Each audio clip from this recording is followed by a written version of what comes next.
Waalaikumsalam warahmatullahi wabarakatuh. Ini mohon minta waktunya sebentar Pak.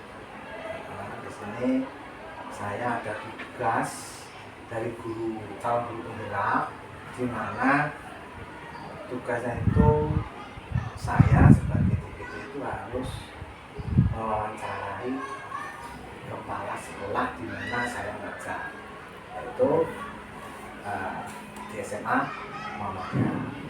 Nah di sini Pak, nanti ada beberapa pertanyaan yang saya sampaikan, saya tanyakan kepada Bapak Asyadi selaku kepala sekolah SMA Muhammadiyah 1 Sukabumi. Kira-kira Pak, ketika saya mengajukan pertanyaan, apakah Bapak keberatan atau tidak? Ya, sangat tidak keberatan karena ada guru yang mampu untuk melaksanakan kegiatan ini secara maksimal. Artinya ini sesuatu yang harus dilaksanakan oleh guru penggerak itu sendiri untuk mengembangkan sekolah yang ditempatinya. Terima kasih Pak sudah berkenan menjawab apa yang akan menjadi pertanyaan dari saya. Nah, di sini Pak, pertanyaan ini adalah untuk memenuhi tugas modul 3.1 di mana situ membahas tentang pengambilan keputusan berbasis nilai-nilai kebajikan sebagai pemimpin atau sebagai kepala sekolah. Nah, pertanyaan pertama Pak, sini ya. Selama ini bagaimana Bapak dapat mengidentifikasi kasus-kasus yang merupakan dilema etika atau rujukan moral? Maksudnya yang bisa membedakan, mengidentifikasi bahwasanya kasus ini adalah dilema etika, kasus yang satunya ini termasuk dalam kasus rujukan moral. Seperti itu. Ini pertanyaan cukup bagus ini. Kaitannya dengan kasus-kasus yang ada ini kan kaitannya dengan antara benar dengan salah.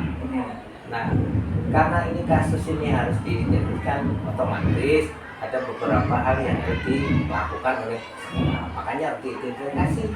Nah, setelah itu ketika sudah diidentifikasi antara benar dan salah, baru nanti akan dilaksanakan semacam keputusan begitu. Ya Pak, gimana? Berarti kan ketika benar dan salah Pak. Nah, bagaimana ini nanti ketika suatu saat ada permasalahan di mana di situ itu memiliki nilai dalam permasalahan itu, keputusan yang kita ambil itu sama-sama benar. Nah itu kira-kira seperti apa Pak penyikapannya ketika yang kita ambil sama-sama benar?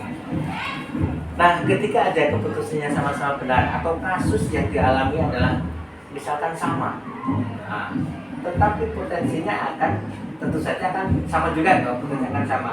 Tetapi ketika harus mengambil keputusan, maka harus dicari yang paling fundamental, artinya yang paling utama. Ada skala prioritas yang begitu tuh. Walaupun ini sama, tetapi yakinlah nanti penyelesaiannya juga berbeda. Dan ini bukan untuk untuk memberikan salah satunya, tidak. Sehingga ketika nanti keputusan itu sama dengan aturan yang itu, maka terjadi hal yang mengenakan bagi mereka, sehingga tidak merasa oh saya begini, tidak, karena ada keputusan yang dilakukan oleh kepala sekolah dengan aturan sekolah yang dilakukan di sekolah tersebut. Jadi kita sama-sama benar, berarti kita memilih yang paling paling benar lah ya, atau fundamental itu paling pokoknya yang memang harus diselesaikan, yang kita pilih misalnya yang ini, sehingga tidak merugikan orang lain juga kan gitu. Maka ada skala prioritas gitu ya. Skala prioritas. Nah, pertanyaan selanjutnya Pak di sini. Selama ini bagaimana Bapak menjalankan keputusan di sekolah? Terutama untuk kasus-kasus di mana ada dua kepentingan yang sama-sama benar atau sama-sama mengandung nilai kebajikan.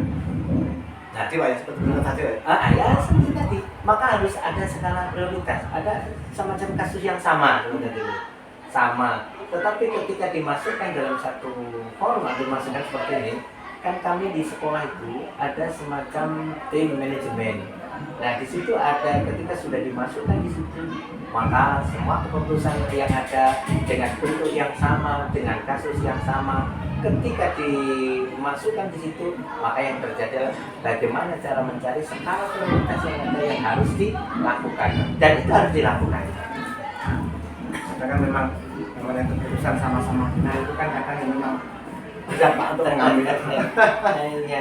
Terus pertanyaan selanjutnya yaitu langkah-langkah atau prosedur seperti apa yang bisa Bapak lakukan selama ini untuk mengatasi atau untuk menyikapi sebuah masalah dan memutuskannya, itu langkah-langkahnya seperti apa? Wah, langkah-langkahnya ini banyak sekali ini, Mas. Ada langkah-langkah yang harus dilakukan ya, seperti ya semacam apa ya? Kalau di sekolah kami, ya, itu kan ketika sudah masuk ke dalam manajemen, kaitannya dengan masuk manajemen itu ada kesiswaan. Nah, disitulah mereka ketika sudah masuk ke ranah kesiswaan, maka kasus-kasus itu akan ditangani oleh mereka. Nah, makanya di situ ada semacam langkah-langkahnya harus begini, ada langkah begini yang harus dilakukan. Nah, ketika sudah langkah-langkah dilakukan, maka yang terpenting adalah bagaimana proses itu akan dilaksanakan secara nanti hasilnya juga maksimal. Tapi salah satunya adalah mengumpulkan data yang akurat, sehingga dalam mengambil keputusan, wah itu tadi seperti yang di awal, tidak memihak salah satu. Jadi tidak dibanding-bandingkan begini-begini ya. Itu nanti akan terjadi hal yang baik yang ketika diambil keputusan di sekolah, begitu Pak. Jadi ada datanya yang konkret, terus akar masalahnya seperti apa, baru diselesaikan. Jadi dalam masalah itu memutuskan itu pertama mengumpulkan data-data yang relevan dengan masalahnya itu, terus nanti digodok lagi, dibahas dengan tim manajemen Pak ya. Iya. Jadi kan melibatkan manajemen. Setelah itu baru Pak Azhari mengambil keputusan dari apa yang sudah dilakukan proses tadi Pak. Ya, betul. Hal-hal apa saja Pak yang selama ini Bapak anggap efektif dalam pengambilan keputusan pada kasus-kasus jaringan etika atau kasus-kasus yang memiliki nilai benar semua dalam memutuskan itu? Nah, ini sering terjadi di sekolah kami. Jadi ada kasus yang sama dengan permasalahan yang sama, sehingga untuk memutuskan itu perlu berat. Makanya kalau di SMA itu ada yang kaitannya dengan maju bersama, besar bersama. Sehebat-hebatnya kepala sekolah, tetapi ketika tidak diimbangi, tidak didukung oleh manajemen, maka mimpi yang enggak jadi kenyataan. Tetapi walaupun kepala sekolahnya biasa-biasa saja, tetapi mempunyai tim yang kuat di dalamnya, maka itu akan luar biasa. Jadi maju bersama juga akan besar bersama. Memang kepala sekolah itu tidak akan mudah kita Pak ya. Kalau dari timnya itu memang tidak hebat. Hebatnya kepala sekolah. Tapi keputusan juga ini perlu, berarti yang faktor-faktornya yang perlu itu salah satunya dari tim manajemen tadi Pak ya. Jadi kita perlu mempertimbangkan tim manajemen karena apa? Nanti besar bersama, maju bersama. Ya, slogannya. Jadi apa-apa kita tidak bisa memutuskan dengan sendiri. Betul. Bukan hanya top manajemen, tidak. Terus lah, hal-hal tadi yang sudah diungkapkan Bapak itu tadi dalam mengambil keputusan, tantangannya apa Pak dalam mengambil keputusan? Tantangannya yang Bapak hadapi? Tantangannya, dan ini sudah menjadi polemik lah di kami di sekolah perguruan Muhammadiyah ini.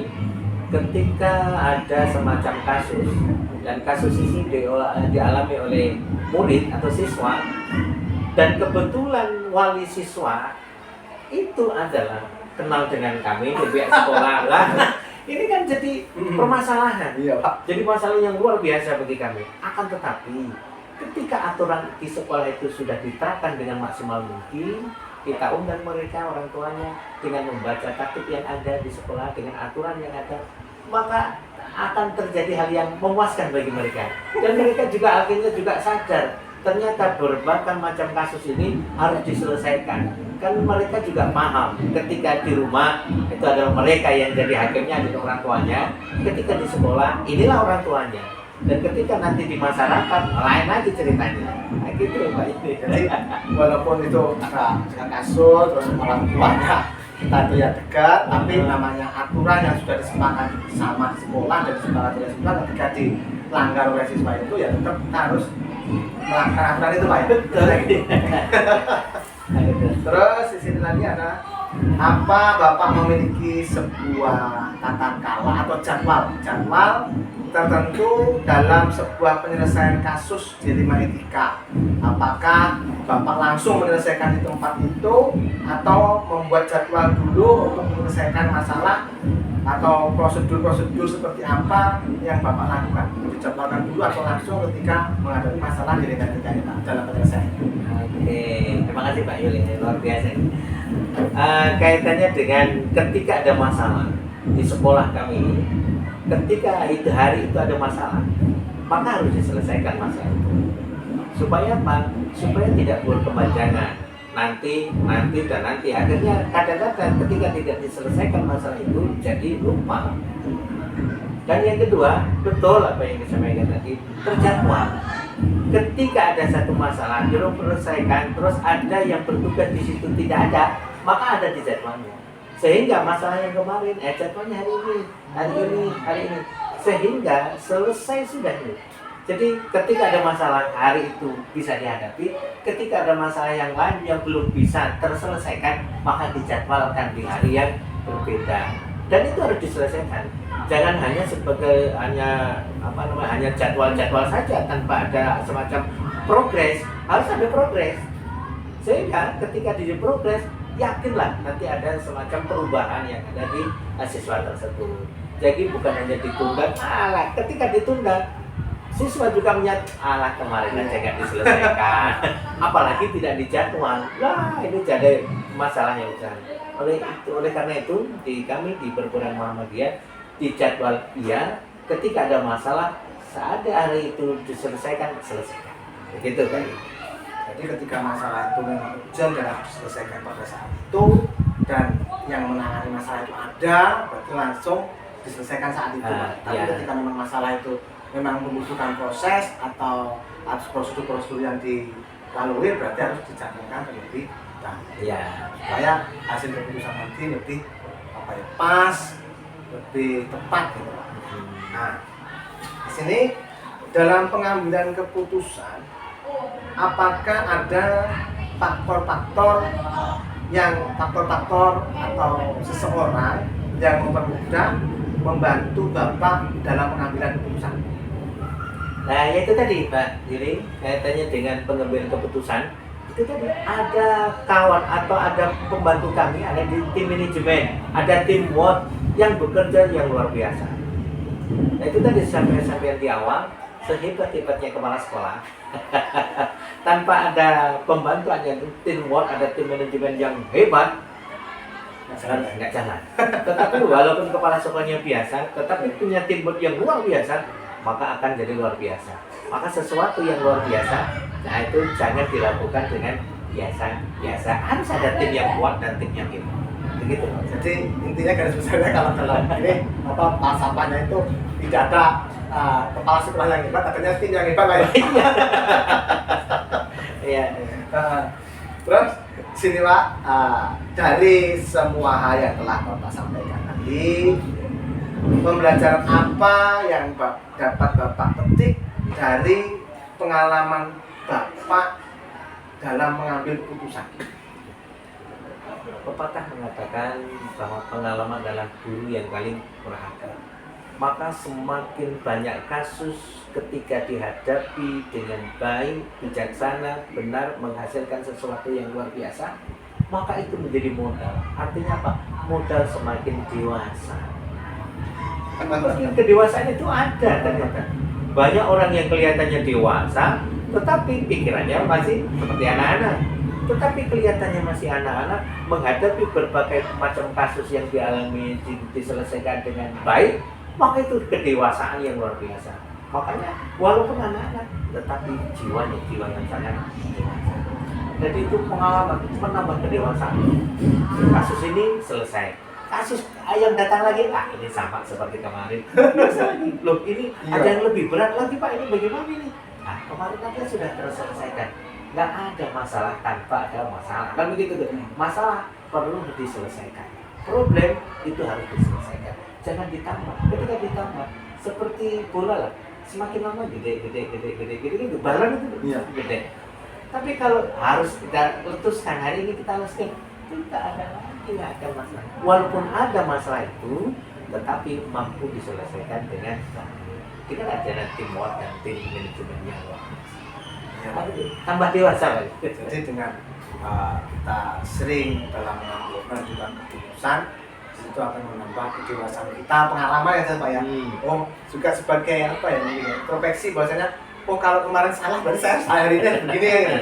Biasanya menambah memang wawasan, terus menambah dewasa kita, karena memang kita sebagai apa ya Pak ya, pemimpin pembacang kayak guru itu memang ya harus apa ya, mengambil keputusan atau langkah-langkah itu yang memang sering kita kan, misalkan kita melihat siswa yang nggak pas, itu langkah kita bagaimana, kita juga harus mengambil sebuah keputusan. Nah ini terima kasih Pak, ini luar biasa, ternyata SMA Muhammad Jasa Lampung ini dalam pengembangan sekolah itu mengedepankan yaitu saling berkomunikasi dan bekerja sama. Terima kasih waktunya Pak, ini sudah dikasih kesempatan untuk ngobrol-ngobrol. Ini saya mohon pamit Pak. Terima kasih Pak. Alhamdulillah. Sukses Pak Yudi. Siap-siap.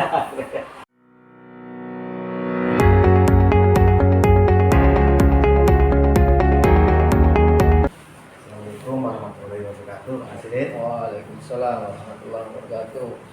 Ini mohon maaf mengganggu waktunya sebentar. Di sini saya akan menyampaikan maksud dan tujuan saya datang ke sekolah Bapak, sekolah MTS Muhammad Jasa. Di sini maksud saya ketemu dengan Bapak ini salah satunya yaitu untuk bersilaturahmi, dan yang kedua untuk apa ya, ngobrol-ngobrol, wawancara lah rasanya, untuk memenuhi tugas saya di calon guru pemula untuk modul pengambilan keputusan berbasis nilai-nilai kebajikan sebagai pemimpin. Nah, di sini kira-kira Pak, ketika saya akan mengajukan beberapa pertanyaan, apakah diperbolehkan atau tidak? Insya Allah Pak, berarti apa yang diperlukan Insya Allah.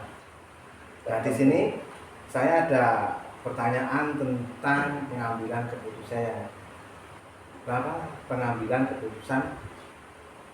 yang Bapak lakukan selama Bapak menjabat sebagai kepala sekolah. Nah, ini pertanyaan pertama. Selama ini bagaimana Bapak dapat mengidentifikasi kasus-kasus yang merupakan itu kasus dilema etika atau kasus itu dalam bentuk rujukan moral? Selama ini dalam mengidentifikasi kita memperhatikan apa yang terjadi di lapangan kebenarannya, ya. Jadi antara dilematika yang benar dengan yang benar, atau dengan yang salah dengan yang benar. Nah, itu kita perhatikan bagaimana situasi atau keadaan yang terjadi, yaitu kita identifikasi mana yang lebih utama, dan mana yang paling benar. Oh ya Pak, jadi dalam dilema etika ini kan memang yang terjadi itu adalah di mana kita mengambil keputusan itu, keputusan yang kita ambil itu sebenarnya benar semua. Ya, tapi kan ada yang lebih benar dan ada yang paling benar, dan itu yang paling benar itulah yang akan kita pergunakan. Nah, selama ini bagaimana Bapak menjalankan pengambilan keputusan di sekolah, terutama untuk kasus-kasus di mana ada dua kepentingan yang memiliki nilai sama-sama benar atau sama-sama mengandung nilai kebajikan? Untuk yang seperti itu kita lihat ya, sama-sama benar ya sebetulnya. Misalnya untuk guru ya ada tugas di tempat lain, sedangkan dalam posisinya dia ada tugas waktu itu di sekolah kita. Nah, itu sebetulnya ya benar, misalnya ada keperluan pribadi, keluarga, nah pas ada jam kemudian dia izin, ya itu ya benar, tapi ya salah, tapi ya kita ada toleransi lah, ada kebijakan kita mengizinkan karena di tempat kita kan ada guru piketnya, ya nggak masalah sih, yang penting semua berjalan. Berarti intinya sebenarnya dalam melihat benar tadi, semuanya benar tadi kan, guru misalnya ada kepentingan di luar, ada acara keluarga, sementara di sekolah juga ada jam. Nah itu sebenarnya kalau secara pribadi lah, ya tadi kan bisa diatasi sebenarnya. Iya. Secara pribadi Bapak itu sebenarnya guru itu harusnya seperti apa? Harusnya ke sekolah apa memang harus ke acara keluarga itu? Misalnya acara pribadi yang tidak bisa ditinggalkan, nah ya harus paling enggak ke sekolah dulu yang memberikan tugas atau apa, kemudian diserahkan kepada guru piketnya. Nah itu kan bisa diatasi. Nah, itu kan ya istilahnya semua bisa berjalan. Nah, jadi kan ada kebijakan tersendiri. Nah, karena dia memang ya ada keperluan yang sangat sekali nggak bisa ditinggalkan dan ada jamnya, ya kita sama-sama. Oke. Ya ini untuk selanjutnya Pak. Di sini langkah-langkah atau prosedur seperti apa yang biasa Bapak lakukan selama ini dalam pengambilan keputusan itu Pak? Kita mengidentifikasi ya, kita kumpulkan bukti dan fakta sebenarnya, kemudian kita minta, kita kan ada istilahnya ada wakil yang bisa diajak untuk pertimbangan. Nah baru kita mana yang lebih paling benar dan mana yang bisa kita putuskan, semua tidak ada masalah. Nah itu ada pertimbangan dengan tim juga, baru kita putuskan mana yang paling pas, semua tidak merugikan yang lain dan semua menguntungkan. Jadi dalam pengambilan keputusan ini Bapak juga melibatkan wakil-wakil Ya. dari sekolah itu, karena intinya keputusan ini nanti akan dinikmati atau dinikmati secara bersama-sama. Terus selanjutnya ini di sini ada hal-hal apa saja yang selama ini Bapak anggap dalam pengambilan pada kasus-kasus dilema etika yang dianggap paling efektif dalam pengambilan kasus-kasus dilema etika itu. Yang paling efektif dalam pengambilan keputusan dilematika ya, dilema etika. Nah, yang benar dan benar. Iya. Nah, yang paling efektif itu kita pertimbangkan, kita pilih berdasarkan tadi kita ada pertimbangan dari teman-teman ya, istilahnya tim dari sekolah ya. Nah, itu yang paling efektif itu tadi membagikan mana yang karena sama-sama benar. Nah, kita pilih yang paling benar, yang paling sedikit ada risiko untuk berjalannya sekolah, tapi semua tetap istilahnya diuntungkan. Di dalam hal menentukan ketika ada permasalahan dilema etika ini, intinya lebih mengutamakan ke musyawarah, ya musyawarah, dan dimusyawarahkan dulu lah, musyawarahkan dulu dan melihat dari segi mana yang paling risiko minimal, risikonya yang paling kecil, risiko yang paling kecil, karena semua ya benar ya, satu benar paling benar. Selanjutnya Pak, di sini ada hal-hal apa saja yang selama ini merupakan tantangan dalam Bapak menentukan atau mengambil keputusan, tantangannya ya itu dilema etika. tantangannya harus apa ya, menentukan tadi istilahnya resiko minimal yang harus kita perhatikan itu termasuk tantangan itu. Kita bagaimana memilih menentukan yang bobotnya kebenarannya itu paling tinggi, yang paling efektif, nah itu termasuk tantangan, harus perlu pemikiran yang seksama. Dan kadang juga kan gini Pak, dalam dilema etika itu ada misalkan kita bilang dilema itu benar dan benar. Nah misalkan dalam benar dan benar itu tadi ada kan ada dua itu, yang satunya itu misalkan untuk orang banyak dan yang satunya itu benar untuk seseorang. Itu kira-kira sikap apa Pak yang Bapak ambil Pak? Iya. Sama-sama benar ini. Iya, yang jelas kita jangan sampai istilahnya merugikan kepentingan bersama. Jadi ya harus ada istilahnya toleransi, tapi jangan sampai kita merugikan kepentingan kita semua. Artinya ya tetap kepentingan semua itu di atas kepentingan pribadi kan. Apalagi kita bekerja di organisasi Pak ya. Apalagi kita di persyarikatan. Itu kepentingan syarikat lebih utama.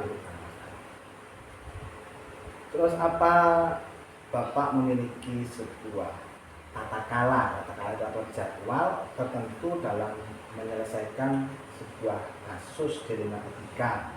Apakah Bapak langsung menyelesaikan di tempat itu pada waktu itu masalah terjadi, atau menentukan dulu, membuat jadwal dulu dalam menentukan keputusan itu Pak, atau langsung Pak menentukan jadwal itu dulu apa dijadwalkan dulu?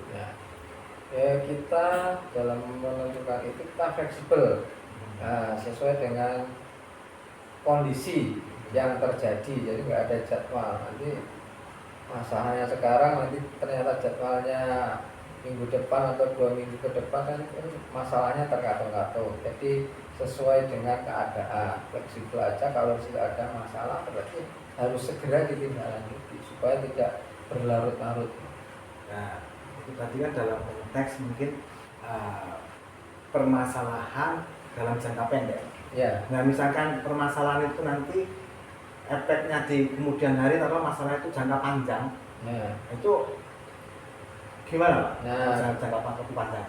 Kalau berbeda lagi kalau dalam jangka waktu panjang, kita harus jadwalkan, kita programkan, kita musyawarahkan bersama bagaimana misalnya ya sekolah memerlukan ini misalnya. Nah itu kan masalah juga, toiletnya rusak. Nah itu kan juga nggak harus segera, karena itu perlu biaya, perlu tenaga, ya, perlu waktu yang pas untuk memperbaiki itu. Jadi ya kalau yang jangka panjang harus kita programkan dulu, kita musyawarahkan dulu dengan tim. Nah tapi kalau yang jangka pendek ya sesuai kondisi pada waktu itu. Ya kalau ada masalah yang harus selesaikan langsung, ya, biar nggak berlarut-larut. Jadi ketika jangka panjang tadi kita jadwalkan dulu, terus melalui prosedur misalkan kita undang guru bermusyawarah dengan tim. Tim dalam menyelesaikan masalah itu supaya ke depan bisa selesaikan. Apakah dalam adakah seseorang atau faktor-faktor selama ini yang mempermudah atau membantu Bapak dalam pengambilan keputusan dalam kasus-kasus dilema etika? Ya, semua dewan guru itu membantu, mempermudah saya selaku kepala sekolah dalam mengambil keputusan. Dari dewan guru, dari wali kelas, dari wakil kepala sekolah, ya itu kan bisa memberikan masukan, ya itu sangat membantu dalam saya mengambil kebijakan di etika itu tadi. Jadi keputusannya itu sesuai dengan fakta, sesuai dengan kondisi, dari sumber dari pertimbangan-pertimbangan teman-teman di sekolah. Guru, terus misalkan Pak, nah masalah ini yang berkaitan dengan siswa, misalkan siswa itu melakukan kesalahan di sekolah, seolah berantem, Hmm. itu kira-kira wali murid dilibatkan nggak Pak itu dalam pengambilan keputusan yang akan ditetapkan? Ya, dalam proses itu menimbang atau melihat kasus yang terjadi. Kalau itu fatal, ya kita harus melibatkan wali murid. Kita undang wali murid ke sekolah. Nah, kalau misalnya satu kali diundang nggak datang, ya kita undang lagi sampai sekali lah. Nah, tapi kalau itu sifatnya nggak fatal, ya kasus cuma apa ringan, nah itu cukup diingatkan melalui jika. Tapi kalau yang perkelahi yang terlalu, ya harus melibatkan wali murid, kita datangkan ke sekolah. Jadi memang dalam mengambil keputusan ini melibatkan tergantung keputusannya Pak ya, tergantung masalahnya. Masalahnya ya Jadi memang melibatkan banyak orang lah intinya, Ya, nggak hanya tidak hanya keputusan itu diskusi. oleh kepala sekolah Ya. sendiri, saklek harus begini gitu kan tidak. Jadi lebih mendapatkan kepada musyawarah. masalah ada PK, ada wali, wakil kesiswaan, ya baru nanti kalau ini kan ke kepala sekolah. Selanjutnya Pak, ini pertanyaan terakhir nih.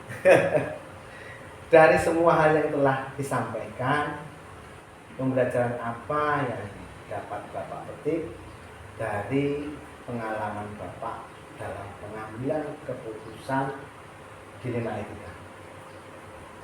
Yang pelajaran yang dapat kita ambil dalam memutuskan kasus dilema etika, apa ya istilahnya, suatu keputusan yang diambil oleh kepala sekolah itu paling tidak harus melibatkan stakeholder di sekolah yang lain. Nah, itu istilahnya harus tidak apa istilahnya murni keputusan kepala sekolah.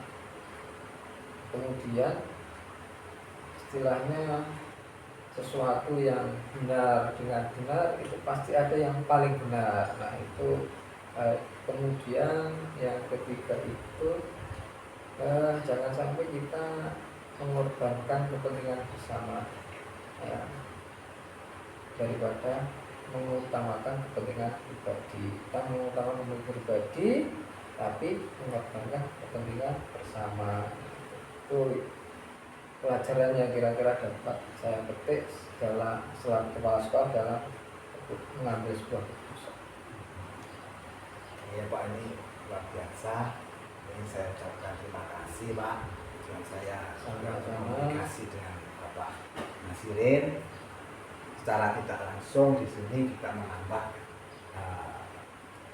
pemahaman saya, pengetahuan saya tentang bagaimana sikap yang seharusnya diambil oleh seorang pemimpin yang bisa saya jadikan sebuah pembelajaran yang sangat berharga.